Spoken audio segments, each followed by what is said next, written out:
नमस्कार स्टूडेंट, स्वागत है आपका मेरे यूट्यूब चैनल आर्ट ज्ञान कला में। मैं हूं ज्योति चौहान आप लोगों के सामने। और देखिए, मैं लेकर आई हूं आप लोगों की ही जो आप लोगों ने एडवाइस मुझे दी थी कि मैं आप लोगों को आर्टिस्ट पढ़ाऊं, क्योंकि देखिए एनवीएस का एग्जाम हो चुका है।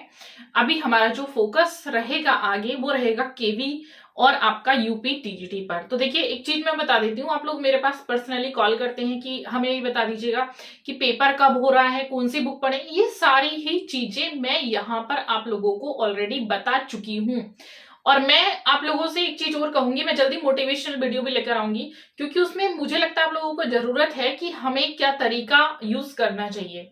क्योंकि टाइम आप लोग बहुत ज्यादा वेस्ट कर रहे हो, तो टाइम नहीं वेस्ट करना है, हमें उस टाइम को यूटिलाइज करना है। ठीक है, इसीलिए मैं एक ऐसा आप लोगों के लिए मोटिवेशनल एक आर्टिस्ट लेकर आई हूं जो आपके अंदर शायद थोड़ी सी तो एनर्जी भरेगा। क्योंकि मैं जब इन आर्टिस्ट को पढ़ती थी तो मुझे बहुत एनर्जी मिलती थी। आज भी अगर मैं इनको पढ़ती हूँ दोबारा से तो मुझे काफी एनर्जेटिक फील होता है। चलिए देखिए, आप लोगों के सामने लिखा हुआ सुबोध गुप्ता। इनका जन्म 1964 में हुआ था, बिहार के गांव में। बिहार में हुआ था, बिहार का एक गांव है खगोल, उसमें इनका जन्म हुआ था। देखिए, मैं एक चीज आप लोगों को बता देती हूँ। हम लोग कई बार क्या होता है, बहुत परेशान रहते हैं कि जॉब नहीं मिली तो हम क्या करेंगे और हमें जॉब कैसे मिलेगी। बहुत ज्यादा टेंशन हम ओवरलोड कर लेते हैं, अपने माइंड को प्रेशराइज कर लेते हैं। तो मैं यही कहूंगी, प्रेशराइज नहीं करना है। शायद आप जानते नहीं हैं कि कैसे गोबर का भी यूज करके पैसा बनाया जा सकता है। कैसे एक ही व्यक्ति ने हर चीज को कास्ट किया।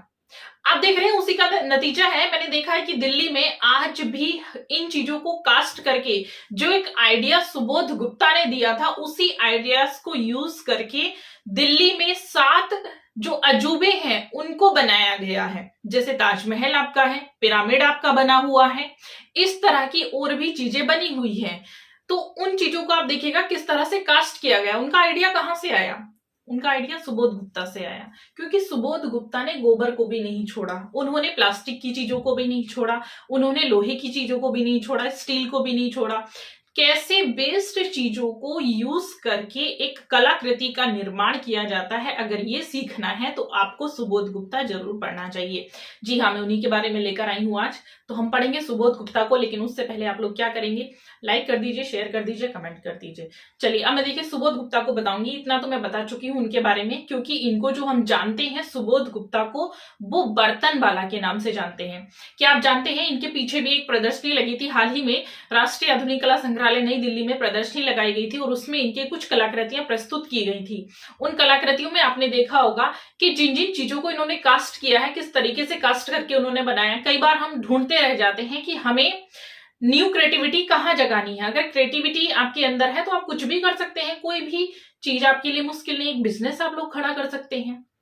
तो मजाक नहीं है, क्योंकि आप देख रहे हैं एक नमक बनाने वाले व्यक्ति ने क्या सोचा होगा कि वो नमक बनाएगा। उसने नहीं सोचा होगा ना कि मैं एक छोटी सी चीज की शुरुआत करूंगा और आज के समय में पूरे भारत देश में एक नामी व्यक्ति बन जाऊंगा। तो यही छोटी छोटी चीजें होती हैं। जब हम शुरुआत करते हैं तो बहुत छोटी चीजों से करते हैं। और शुरुआत में मानती हूँ, जब भी हम शुरुआत करें बहुत छोटी चीज को लेकर करें, तो कभी भी हम ये नहीं सोचे कि हम जो शुरुआत कर रहे हैं लोग हमें क्या कहेंगे। अरे, लोगों का काम तो कहना है, लोगों को कहने दीजिए, उससे कोई फर्क नहीं पड़ना चाहिए। ठीक इसी बात पर मैं कोई कहानी आप लोगों को सुनाऊंगी किसी दिन। आज तो मैं नहीं सुना रही हूँ, क्योंकि वीडियो बड़ा हो जाएगा तो आप लोगों को समझ में नहीं आएगा। क्योंकि अभी जिनकी मैं बात कर रही हूँ, सुबोध गुप्ता का एक मूर्ति शिल्प आप देखेंगे, इनका बना हुआ है राष्ट्रीय आधुनिक कला संग्रहालय नई दिल्ली में परिसर में बना हुआ है। उसका फोटो मैंने आर्ट ज्ञान कला पेज पर भी अपलोड किया हुआ है। आप लोगों के भी शायद मैंने उस टाइम ग्रुप में सेंड किया था।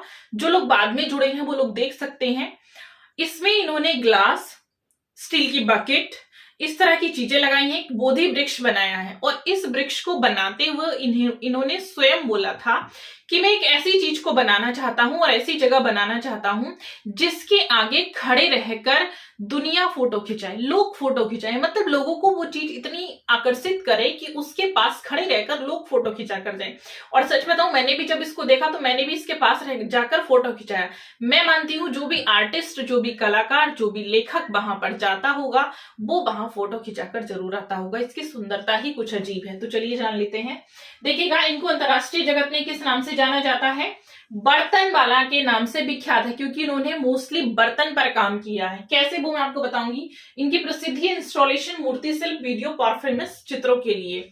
ठीक है, सबसे विख्यात है ये, सबसे विख्यात इनका इंस्टॉलेशन है बोधि वृक्ष, जो मैंने बताया कहां पर है, राष्ट्रीय आधुनिक कला संग्रहालय नई दिल्ली में है। स्टेनलेस स्टील से बना हुआ है, माध्यम है इसका स्टेनलेस स्टील से, जिसकी ऊंचाई लगभग 20 फीट है, 20 फीट ही है। आप देखेंगे काफी बड़ा है, पूरा बोधि वृक्ष लगता है देखने में, तो इजीली आप इसको देख सकते हैं। ठीक है, इसका माध्यम क्या मैंने बताया आप लोगों को, इसका माध्यम था स्टेनलेस स्टील, और इसको इन्होंने ऐसी जगह ही स्थापित किया जहां पर लोग खड़े होकर फोटो खिंचा लेते हैं। नेक्स्ट देखेंगे, इनकी पत्नी का नाम था भारती खेर, और इनकी कुछ कृतियां हैं, कृतियों के बारे में मैं बता देती हूँ थोड़ा सा। देखिए, हम देख रहे हैं यहाँ पर लिखा हुआ है पोटैटो ईटर्स। पोटैटो ईटर्स इन्होंने 2007 में ब्रॉन्ज में बनाई थी। ठीक है, ब्रॉन्ज प्लास्टिक बैग, मतलब इन्होंने, इनके बारे में बता चुकी हूं, इन्होंने हर चीज, किसी चीज को कास्ट किया है। अगर हम सुबोध गुप्ता के माध्यम की बात करते हैं तो सुबोध गुप्ता का माध्यम हम ये कह सकते हैं कि इन्होंने किसी भी चीज को नहीं छोड़ा, इन्होंने सब चीजों को यूज किया है, एवरीथिंग यूज्ड, मतलब इन्होंने हर चीज को कास्ट किया, चाहे वह प्लास्टिक थी, चाहे वह गोबर था, चाहे वह स्टील थी, चाहे वह लोहा था, इन्होंने हर चीज को कास्ट करके उससे एक नई कलाकृति का निर्माण किया है। ठीक है, यही होती है वैसे आर्टिस्ट की पहचान मेरे हिसाब से। आर्टिस्ट ही तब जाना जाता है जब वो किसी एक वेस्ट चीज से एक बहुत अच्छी चीज बना डाले, उसी को हम आर्टिस्ट कहते हैं, या फिर हम उसको कहते हैं जिसके दिमाग में नए नए आइडियाज आते हैं, जो नई अपनी क्रिएटिविटी दिखाता रहता है, वही क्रिएटिव व्यक्ति है आपके सुबोध गुप्ता। ठीक है, नेक्स्ट चित्र है इनका ए वेरी हंग्री मैन, इन्होंने ए वेरी हंग्री मैन पर भी काम किया था। नेक्स्ट देखेंगे इनका, और वेरी हंग्री मैन जो है इनका मानव खोपड़ी, और वेरी हंग्री मैन गोड, एक गोड है, तो ये भी इन्होंने 2006 के आसपास इन्होंने बनाया हुआ था।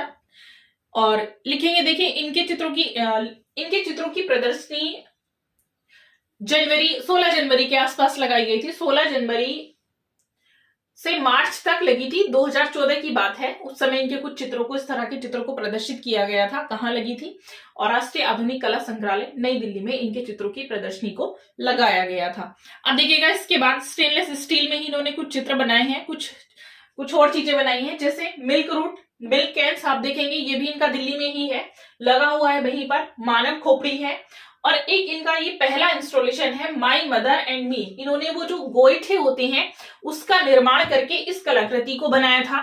सबसे पहली कलाकृति है, जो गोईठे होते हैं, जो स्टार्टिंग के इनके जो इंस्टॉलेशन कहलाते हैं वो पीढ़ी के कहलाते हैं। ठीक है, और ये जो माई मदर एंड मी थी, गोईठे आप जानते होंगे गांव में जो बनाए जाते हैं, गोबर से गोल गोल बनाए जाते हैं, उसी का इस्तेमाल करके इन्होंने पूरा वो माई मदर एंड मी की तरह का इंस्टॉलेशन बनाया था। एक है bucket, mind set down and Dubai to Mumbai, इस तरह के इंस्टॉलेशन पर इन्होंने काम किया था, आप देखेंगे।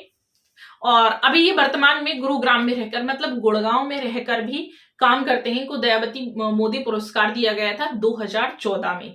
तो ये ना सोचें कि इनका मैंने एक ही चीज लिखवाई है जन्म, क्योंकि अभी ये काम कर रहे हैं इस समय प्रेजेंट में, गुड़गांव में रहकर काम करते हैं, अपनी पत्नी के साथ गुड़गांव रहते हैं।